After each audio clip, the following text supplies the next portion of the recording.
Interior designing செய்வதாக கூறி 10 லட்சம் ரூபாய்க்கு மேல் மோசடி செய்து கொலை மிரட்டல் விடுத்த பெண் அதிரடியாக கைது. சென்னை பாலவாக்கம் ஜெய்சங்கர் நகரை சேர்ந்தவர் அஞ்சு. இவர் கடந்த 3 ஆண்டுகளுக்கு முன்பு தான் புதிதாக கட்டிய வீட்டிற்கு இன்டீரியர் டிசைனிங் செய்ய இணையதளத்தில் வீடு வடிவமைப்பாளரை தேடியுள்ளார். அப்போது இணையதளத்தில் குக்கி டிசைன் கம்பெனி என்ற நிறுவனத்தை தொடர்பு கொண்டு தனது வீட்டிற்கு இன்டீரியர் டிசைனிங் செய்ய வேண்டும் என்று கோரியுள்ளார். அதற்கு அந்த நிறுவனத்தை சேர்ந்த ஃபேசில் இதாயா என்ற 37 வயதான பெண் ஒருவர் இதற்கான செலவு ரூபாய் 10,40,000 ஆகும் என செலவுக்கான விவரங்களை கொடுத்துள்ளார். அப்போது அஞ்சு மற்றும் சுரேஷ் தம்பதியர் தரப்பில் பாதி பணம் தற்போது கொடுத்தால் போதுமா என கேட்டதற்கு இல்லை, முழு பணமும் கொடுக்க வேண்டும் என்று அந்நிறுவனத்தின் சார்பில் கூறப்பட்டுள்ளது. அதைத் தொடர்ந்து அஞ்சுவும் அவர்கள் கேட்ட 10,40,000 ரூபாய் பணத்தையும் கொடுத்துள்ளார். பணத்தை பெற்றுக்கொண்டு பல நாட்கள் ஆகியும் எந்த ஒரு வேலையும் செய்யாமல் இருந்ததால்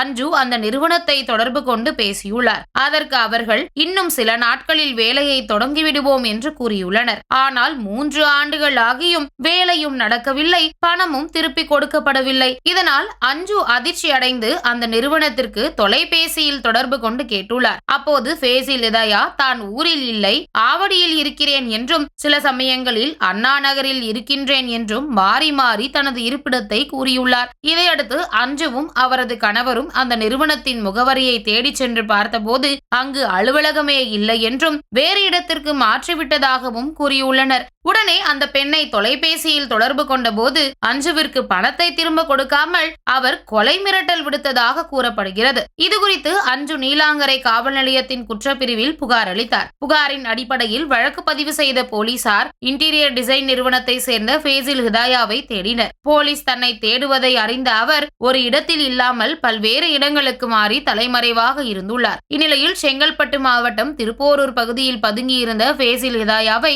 நீலாங்கரை போலீசார் கைது செய்தனர். பின்னர் காவல் நிலையம் அழைத்து வந்து விசாரணை மேற்கொண்டதில் அஞ்சுவை போலவே மேலும் 8 பேரிடம் அவர் பணம் வாங்கி மோசடி செய்திருப்பது தெரிய வந்துள்ளது. மேலும் அவர் தனியாக இத்தொழிலில் ஈடுபடாமல் கிஷோர் அகமது, ராகுல், சிவரஞ்சனி ஆகியோருடன் சேர்ந்து மோசடியில் ஈடுபட்டதாக விசாரணையில் ஒப்புக்கொண்டுள்ளார். ஃபேசில் இதயா கொடுத்த தகவலின் அடிப்படையில் தலைமறைவாக உள்ளவர்களை தேடி வரும் போலீசார் சிவரஞ்சனி என்ற பெண்ணிற்கு சம்மன் அனுப்பியுள்ளனர். மேலும் தலைமறைவாக உள்ள மற்ற இருவரையும் தீவிரமாக தேடி வருகின்றனர். இதைத் தொடர்ந்து ஃபேசில் இதயா மீது வழக்கு பதிவு செய்த போலீசார் அவரை நீதிமன்றத்தில் ஆஜர்படுத்தி சிறையில் அடைத்தனர்.